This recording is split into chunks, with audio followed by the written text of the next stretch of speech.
All right, so we're here with Joe Polish, and Joe Polish is a master marketer, runs Piranha Marketing, as well as he's got a 25K group for huge mentoring, and the I Love Marketing podcast, which is one of my favorite podcasts. So we're here to talk about mentoring, and really kind of to dig inside Joe Polish's skull on how what his take on mentoring is, and how he's found mentors or how he's been a mentor throughout his career. So we'll start off first kind of like, Joe, what do you consider, how do you define a mentor? Well, it's someone that you can obviously look up to that has characteristics, skills, talents that you admire, that you want to replicate, that can teach you something that is useful in your life. I mean, you can have, I think, categorically, there's certain people I would go to for like marketing advice that I learned from because that's my area of expertise that most people come to me for. But a lot of those people I would never go to for like relationship advice or for spiritual tips or for health advice. So part of it is categorically looking at, if you want to be a better parent, a mentor would be someone that you look up to that is a fantastic parent, that has done a great job, that you would aspire to be. If you want to be in great physical condition, someone who's actually has a lifestyle that supports that. If you want to make more money, a mentor would be someone that makes a lot more money than you do, or makes kind of the level of income. So I always tend to think, if you want to be better in any area of life, or I don't play tennis, but I'll just use this as an example. You don't want to, if you're lousy at tennis, if you play with other lousy tennis players, you're probably not going to get that much better. But if you play with someone that is more skilled than you, that can also teach you and help you, your life's just going to get better. I think where someone's going to be a year from today is based on the books they read, the people that they meet, and the actions that they take. I mean, that pretty much sums up someone's life experience in a lot of ways in their progress. So tell me kind of like how you, because I imagine when you were getting started in marketing or whatever path you were choosing, did you find some mentors early on that you could really kind of learn from? Yeah. Most of it started out in books, in reading, because if you don't have either any money, which I didn't have when I first started, I was broke, so it's not like I could go out and hire people, and I wanted to learn from them, but you could certainly read their books. In today's day and age, there was no internet back then. So I read newsletters by Gary Halbert. Gary Halbert was one of my most influential mentors, and I ended up applying his advice, and I ended up making money with it, and I ended up buying stuff from him as a result of it. And so I would, whenever I learned something from somebody, I would then, in a money-making environment, I would then pursue seeking them out. So what I do to this day is I always seek out what I consider to be industry transformers. I mean, people, I hang out with very successful entrepreneurs, and I pursue them, and I try to find people that are not just the top of their game, but the industry's best. I work with some people that you pick a niche, they are the top people in health. Richard Branson's a personal friend of mine. I mean, he's top of his game, that sort of stuff. And so you can learn a tremendous amount, not only from people that are very successful, but for people who have transformed entire industries. They are the benchmark, they are the pinnacle. And if you pursue something to that level, I mean, you cannot help just by osmosis to learn a tremendous. So Joe, here's a question for you. If somebody, what advice would you give a young person moving up in the world? What's the best way to approach somebody regarding what value they could bring to that person to become a mentor? Because why would somebody be motivated to want to give up their time to help this person? So, what are the strategies, what are the tactics that you would suggest? Well, in a lot of cases, I don't really want to mentor people one-on-one unless I really like the person, right, or unless they're paying me. Right. I mean, at this point, Yeah. because in anyone that is very successful, very busy, they don't have a lot of volunteer time. So most people will do charitable sort of contributing work, but it won't be with their time. It'll be with their money or something that's really leverageable. So if someone wants one-on-one FaceTime, then they're going to need to bring something to the table. They need to have the juice. If they need to find what that person would want that would be useful to them. So part of it is just being, useful. And if you, one of the best ways to get someone's attention is be a client of theirs. Sure. You know, I mean, Sure. if you can figure out a way to hire them, that's just a real smart way to do it. Beyond that, gifts, ethical bribes, great, fantastic Funny how that compliments. works. Yeah, no, I mean, you know, there's some people, like, if you ask them for an autograph or something, which I've always felt weird about, like, autographs, people, you know, asking someone for an autograph or whatever. But for the most part, you know, if you aren't a stalker and you give someone a sincere compliment, you know, read their book and write them a really nice letter, not like a letter that would creep them out because I'm your biggest fan. You know, they've heard that a million times. But a real sincere Sure. sort of will get someone's attention. And anyone that is worth meeting in person will take a real sincere compliment, you know, nicely. I mean, if someone's a jerk about it, would you really want to be a mentor to them? Because you got to be careful too. Some of the books that are written, the people that write the books, they can be great books, but it doesn't necessarily mean that the person lives the life they write about. There's a big difference between writing a good book or giving a great speech and being, you know, a great person. So, you know, one of the things I learned early on is if you ever invalidate the message because of the messenger, you'll never read another book or attend another seminar, because you'll quickly find sometimes Sure. that your heroes aren't all what they're cracked up to be. So part of that is, you know, not thinking that you have to always meet the person. I mean, I've had incredible mentors, if you want to use that term, through videos, audios, Sure. reading, Yeah, you know, reading blogs. You know, today's day and age, that's I was alluding to earlier, you know, books, you know, not electronic ones. There were no e-books back then, you know, so part of it, but again, you know, be funny, be memorable. If you want to meet someone, you know, in about, I don't know, 3 weeks from now, I'm going to Bill Gates Foundation and meet Bill Gates. I've met him once before. You know, I mean, what do you offer a guy like that? Well, you go to his foundation events where his charity is with him Sure. and Melinda. You know, that's an opportunity to talk to them. So if someone's at a really high level, then you want to, what are the causes they support? What are the things that they're genuinely interested in? You know, and there's all levels of how. Read Robert Cialdini's book, Influence, on how to persuade people. Will give you some really great suggestions on how to simply, it's all a sales job. If you want to get a mentor to pay attention to you, you know, write them a great letter why they should meet you, but don't ask somebody to do something for you without creating value first. That's the biggest mistake that people make, is they think, you know, just because they want to learn from them, what's in it for them? Absolutely. Who would you consider your mentors, like, right now? Because you've reached a pretty good pinnacle, but you're always wanting to, I'm sure, build up. And so who right now is your mentor, and how do you really get in front of them? Well, you know, one of the people that I admire more than anyone in the world is Dan Sullivan, who's the founder of Strategic Coach. I truly think he's an incredible human being, not only just bright and brilliant and teaches me a lot of things about how to, you know, live and, you know, create value in the world and stuff, but he's incredibly happy. He's incredibly confident. He doesn't have any ego. He's a class act. You know, he cares about the world, and he makes a lot of money. So he's very supportive of entrepreneurial things.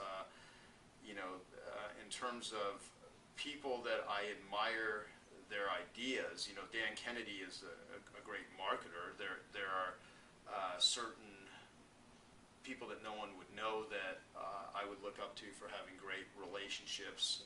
You know, John and Missy Butcher, founders of Lifebook. There's two of the, you know, best couple that I know in terms of just total happiness and joy, and kind of hip and cool. You know, I mean, Dan Sullivan and Bab Smith have an incredible relationship. You know, he said one thing to me once about relationships, because I've had, you know, a few in my life that some were great, some were just insane, and part of that is, you know, probably, you know, you got to. It's like this despair.com, which is a company that makes fun of motivational posters, and there's this poster that says dysfunction, and it shows a broken chain, and it says the only, I think something like, you know, the only commonality between all your dissatisfying relationships is you.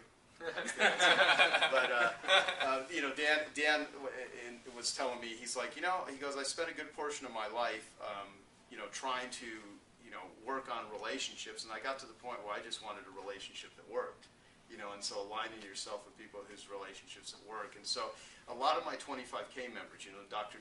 Edward Hollowell, a great mentor of mine. You know, he's the top ADD, ADHD psychiatrist in the world to, because I do, I have ADD, real ADD. There is such a thing. Some people think it's marketing, and marketers do create most of the diseases out there. Let's give it a name. But there are real conditions, and I really do have ADD, and Ned's been absolutely incredible. Dr. Daniel Amen, in terms of, Tim Ferriss is a good friend of mine. Evan Pagan, I look up to all those guys. Philip Tyrone, so. I think it's fabulous that you get these your mentors to pay you $25K a year. Now that's a salesman. That's great marketing. Yeah, it is kind of funny because I do take it seriously, and I also I can learn something from almost anyone. If they're really boring, it doesn't mean I want to hang out with them. Right. But some people, even the worst people, they can be mentors because even if their purpose in life is just to serve as a bad example, you can learn. You can learn from almost anyone. Absolutely. And I think a lot of people aren't looking, because some I learned from Dan Sullivan. Life is broken up into two areas: things that work and things that don't work. If you really think of your life that way, and all of the things that we've really learned in our life, if you look at them, not always, but most of the time, the breakthroughs, the growth, the transformation have always come out of areas that don't work. And people try to live these lives where everything's perfect, and they live in these little gated community sort of worlds where they don't want any bad things to happen. But it's when there's upsets, it's when bad things happen that you have to be resourceful. You have to learn how to respond. There is a lot to be said about that which does not kill you, makes you stronger. Not always, but it's your reaction to it. And so, a lot of times the mentorship is really just putting myself out there and going for it. And you do get rejected. Wayne Gretzky's quote, "You miss 100% of the shots you don't take." I mean, you are going to have to take risks because if you don't, guess what's going to happen? Like nothing. Sure. And so I've throughout in the beginning, I mean, I got rejected a lot. I would ask people to do interviews with me. I would, try to meet someone, and they'd say no. What happens, though, is if you keep at it, you get skilled, and you get better. We have someone who's behind the camera who's a very skilled dancer. I can assure you the first time this person tried to dance, she probably wasn't as good as she is today. But it's like anything else. It's a dance. I mean, it's skills, and you learn it. And so being able to interact. And one of the best ways to be a mentor is to be a mentor for someone else, because everybody has some area of their life that they know more about than another person. Because, what is an expert, really? An expert is, you can call yourself an expert, but it's just you know a little bit more than someone else. And if you really know something that's useful and valuable to someone, share it. Because a lot of people try to they want to tell their ideas to anyone, and it's stupid. I mean, ideas are a dime a dozen. It's the execution and implementation of it that means something. So a great way to be a mentor and to get mentors is to be one yourself. People ask me all the time, how do you meet all these people? Look how much good stuff I put out into the world. Life gives to the giver and takes from the taker. If you want to get more in life, give as much as you can. Give of your time, give of your knowledge, give of your connection, give of your ideas. I mean, just put it out there in the world. It will come back. Sometimes people won't appreciate it, but other times you're just going to get invited into circles and relationships that you're never going to reach any other way. Yeah, and you clearly have done that, and I've seen you in action on a personal level in a group setting, and the stuff that you give people is really you come from a very unselfish place, right, and very sincere, and from the heart, and you make this. I watched you at iMarketing conference, and I watched the connection that you had with that room, and it was incredible. And I've seen just about every speaker out there, and you did that in a very masterful way, but it was authentic. It wasn't contrived or anything like that. So I know you talk about your personal story when you were a young guy and you had some situations that you had to work through.